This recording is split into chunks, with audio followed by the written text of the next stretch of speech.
Visit TCGCastle.com and get 5% discount on your purchase with TCG Center 5 code. Check video description or visit TCG Castle for more. Looking to grade your Pokemon cards and you don't know how to do it? Check out Ludkins Collectables and grade your Pokemon cards with zero risk. Check video description or visit ludkinscollectables.com for more. Hey, how's it going, Poke fans? Welcome back to Pokemon TCG Center. In this video, we'll be looking at another version of Greninja-GX deck. This time, I decided to play this deck with Tapu Fini-GX, and I really like it. It works pretty well, to be honest, and it's really strong. So, Greninja-GX, just in case if you're not familiar with it, is a 230 HP water Pokemon with the Shuriken Flurry. So this ability can be compared with Crobat, Surprise Bite, and Sneaky Bite on the Golbat, of course, from the Phantom Forces. We all know about that deck. So, yeah, I mean, when you play Greninja-GX from your hand to evolve, you can put 3 damage counters on your opponent, active Pokemon, or benched Pokemon. Haste Slash is a very nice attack. For 1 double Colors Energy and 1 Water Energy, we can hit for 110, 140 with Choice Band. And then we can shuffle Greninja back into our deck. That's pretty cool, because if the Greninja cannot be one-hit knocked out from our opponent's side of the field, it's going to be very painful for our opponent and very frustrating for him to simply find a way to knock out that Greninja. With Shadow Hunter GX, we can snipe for 130 on our opponent bench. Frogadier, of course, with Gale Shuriken and Froakie with the Bubble as the lineup. So 4-4-3, as you can see right there. I'm also running 2 Tapu Lele-GXs with the Wonder Tech and Energy Drive. They can also be used to attack. 1 of each Remoraid and Octillery for that Abyssal Hint, very good and useful. And 2 Tapu Fini-GXs with the Aqua Ring and Hydro Shot, and of course Tapu Storm GX. I really like the Hydro Shot in this deck because we can snipe for 120 on the bench and possibly take some knockouts with those John Water Shurikens. Not John Water Shurikens, but with those Shuriken Flurries. Potentially Greninja and Greninja Break could also be teched in this build, but I just decided to go without them. So from item cards, we're going to find on this deck list 4 Aqua Patches because they're very useful. For water Pokemons, of course, 2 Field Blowers and 1 Rescue Stretcher. In addition to that Rescue Stretcher, we're also going to find 4 copies of Ultra Ball as our Pokemon Search, as well as the Brooklet Hill ×2, because we can, you know, just grab that Froakie or maybe Tapu Fini or maybe Remoraid and put on the bench. I decided also to go with 2 copies of Acerola because I think Acerola is a very nice card. Acerola basically can scoop one of our damaged Pokemon and all cards into our hand. This is important in some situations because we can recover energies and then we can just continue putting those Frogadiers and Greninjas lineups so we can apply more pressure and damage counters on our opponent Pokemons in play. 2 copies of Brigette, and then we're gonna find 3 Cynthias with 2 Guzmas, 2 Ents, and 3 Professor Sycamores, so 8 Drow supporters in total.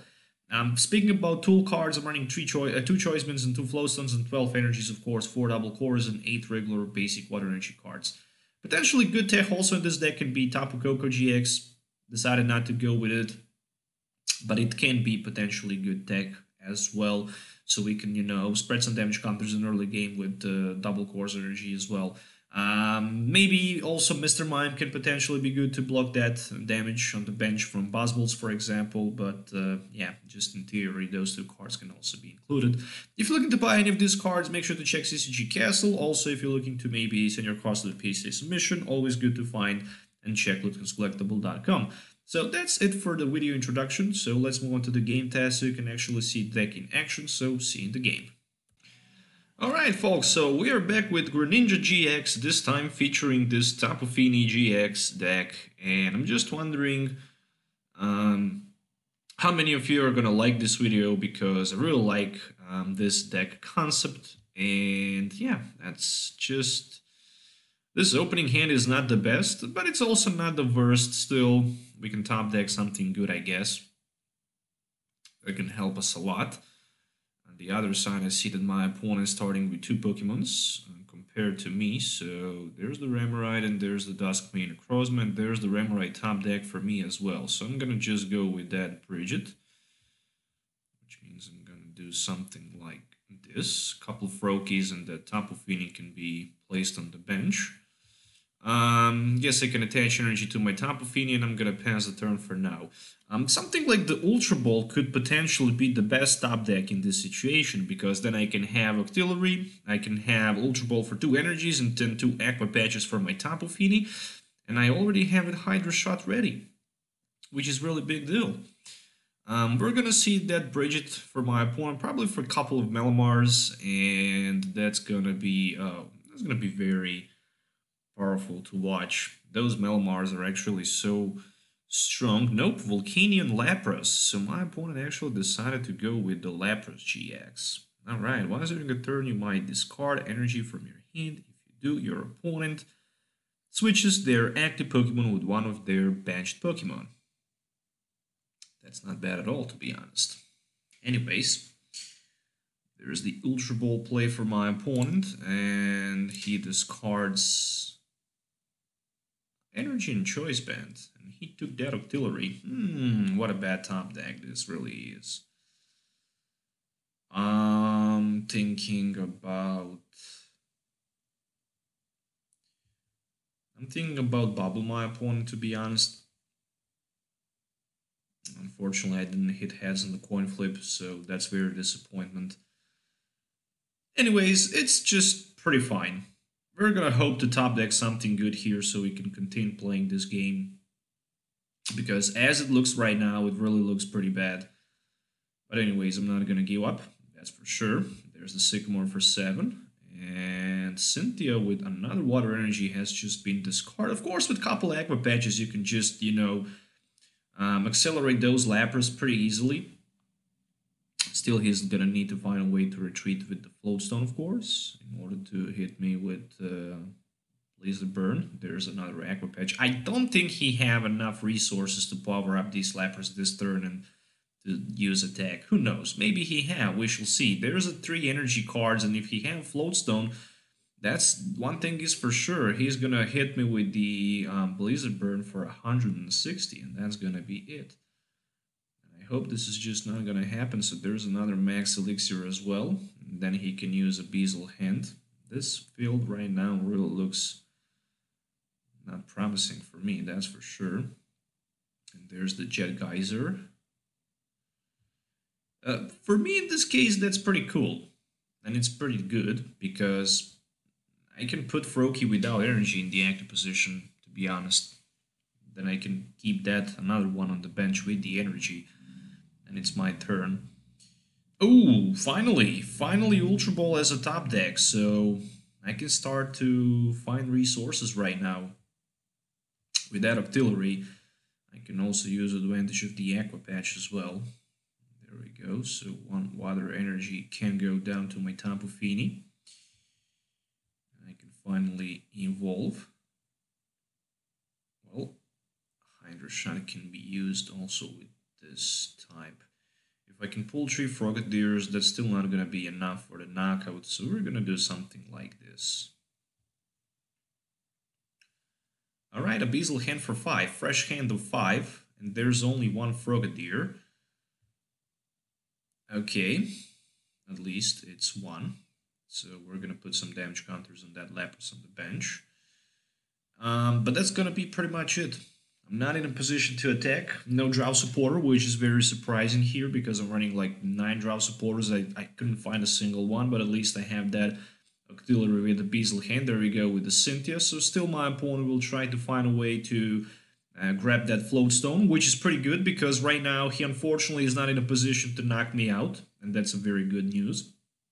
Next turn, even if he can knock me out, I can use Rescue Stretcher, shuffle Froakie back into my deck.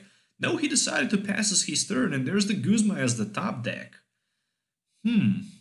Very interesting. Okay, I'm not gonna put anything on the bench with the Brooklet Hill. I'm gonna try to do something like this here. So I'm trying to gamble, which is obviously not a good idea.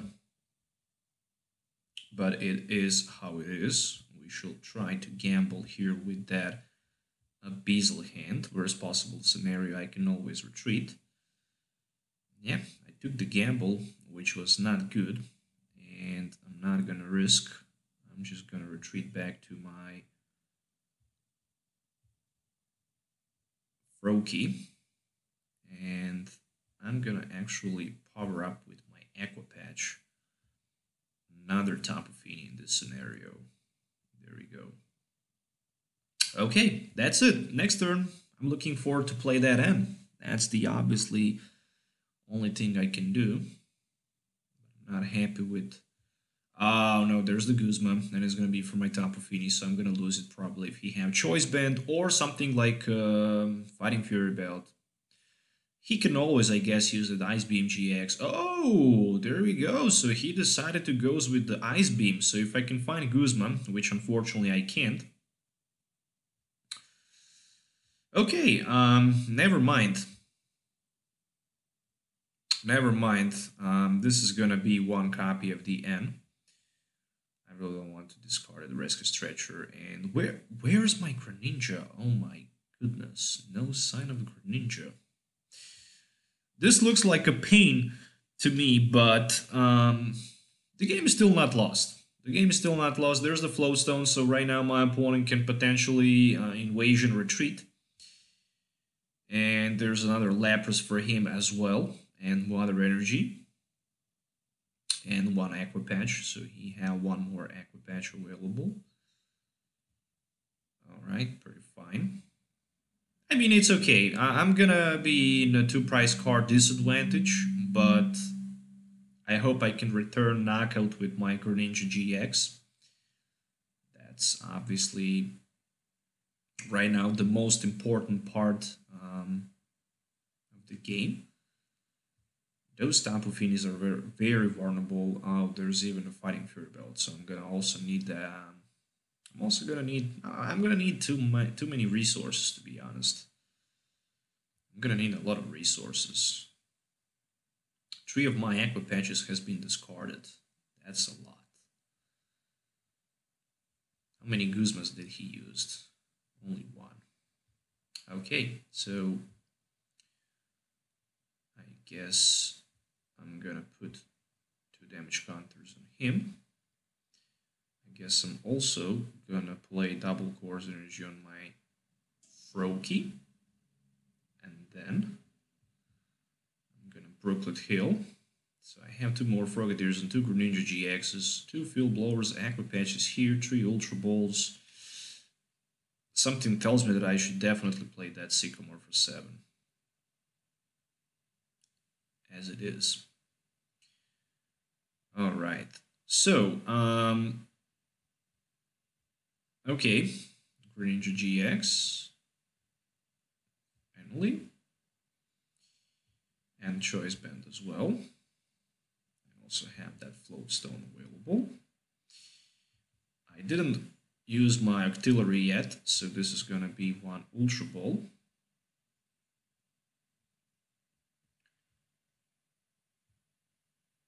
Alright, for another Greninja-GX.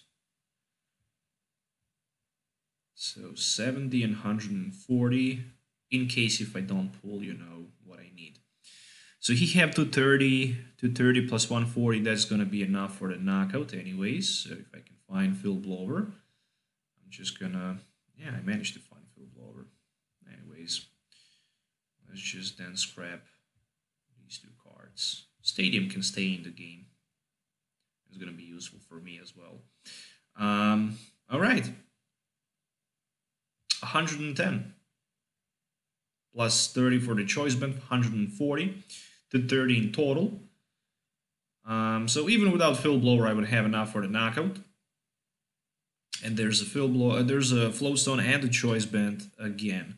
So there's no way that my opponent can one-hit knock out with his Lapras my Greninja, because it's 230 HP Pokemon. It's not that easy to be one-hit knocked out anyway. So he really needs to find something useful here, like a Guzma, for example. And he decided to grab one of my Frogadiers with his Guzma. So that's going to be the knockout for him, so he can go down to 3-price cards. But I think I'm still personally in a much better position. But it really depends. If he plays a couple Acerolas, the game can quickly be turned out in his favor again. But we shall see. This is the 160. I think I should actually try to knock this Dusk making Necrozma somehow, but 170 damage counters can be dealt in total. That's not enough, unfortunately, for me.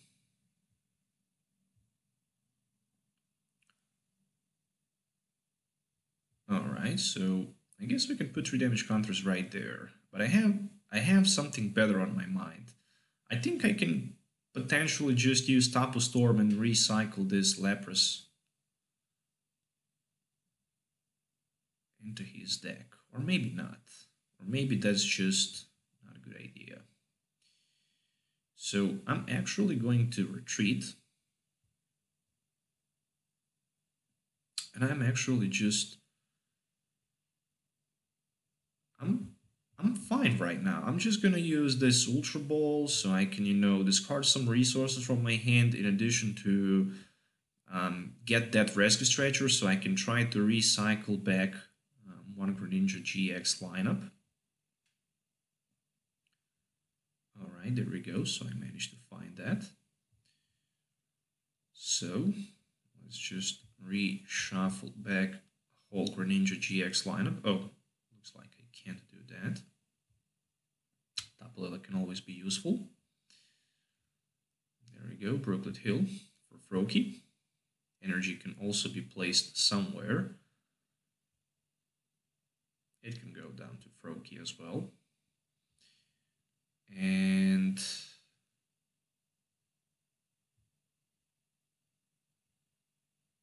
I'm not gonna shuffle it back yet. Once I took damage counters, I'm gonna shuffle the Greninja back into my deck. For now, I'm just pretty fine. And there's another Guzma, and he's gonna be in this situation for my Octillery, so he's trying to close gap right now by playing the third Guzma. If potentially he have one more Guzma left, then he can easily knock on my Tapu Fini and take the victory right there, so... This is a very bizarre situation right now, seriously. Again, I can hit for like 140 or something like that.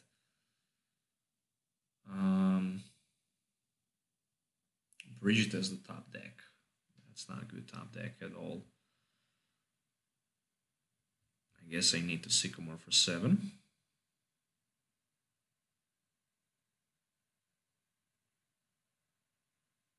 Okay, so I'm hitting for 140, 170. That's going to be enough for the knockout anyways.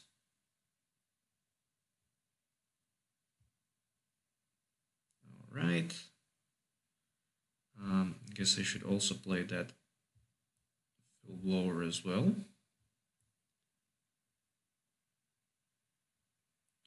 Then I have energy available. I also have that Aqua Patch available. And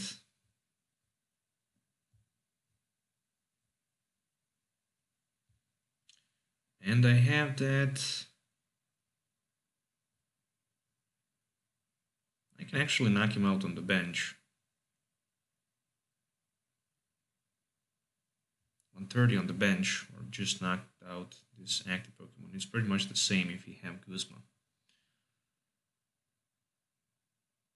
Yeah, if you have Guzma, then he can do the knockout anyway. But if he don't have, he also needs Floatstone, for example. So I think in this situation, it's better to knock out this Lapras GX on the bench, because he cannot attack with the active one. And if he wants to play Guzma, he's also going to need Floatstone, so he needs 2 more cards in addition to use that last knockout against my Tapu Fini. Plus, he also needs something like Fighting Fury Belt, so he actually needs 3 cards. Can he find all of them? Or maybe Choice Band, for example. We shall see. There's a lot of cards in his hand. There's a Choice Band, so that's the first one. So can he find a combo to knock out my... There's the Floatstone. Don't tell me you have also Guzma in your hand. Because obviously that's just going to be very sad. No, he played N as the last card, my friends. And that's pretty promising to me. And I managed to find the Tapu Lele-GX, which means I can grab that Guzma and take the last knockout for 2 prize cards against his Lapras. And that's going to be it. Literally, he cannot attack right now, but with Invasion Retreat he can, so he can pull up 190, hitting me for 190, not going to be enough for the one-hit knockout against my Greninja, where on the other side I can go for 140, and 140 plus 50 is going to be 190, so that's going to be the GG. And I can also, for example, shuffle my Greninja-GX and all cards with it back into my deck if I really wanted, but I don't need it because that's the last 2 prize cards for me. And that's the victory. So it was a very close matchup. I should definitely say that Lapras was a very nice opponent. So yeah, 16 minutes battle, 140 biggest attack from my side, of course, 190, of course, obviously from my opponent's side. He dealt like 90 more damage counters than I managed to deal to him, but overall I managed to take the victory, so yeah, pretty cool. 11 energies attached from my side. How many energies he attached? I think like only 9. Oh, that's interesting. Anyways, very nice battle. Thank you guys for watching. Make sure to hit the thumbs up and sub to the channel for more videos. Let me know in the comments below what you think about this Greninja-GX deck. So thanks for watching. Make sure to hit the thumbs up and see you next video. So till then, have a nice day and goodbye.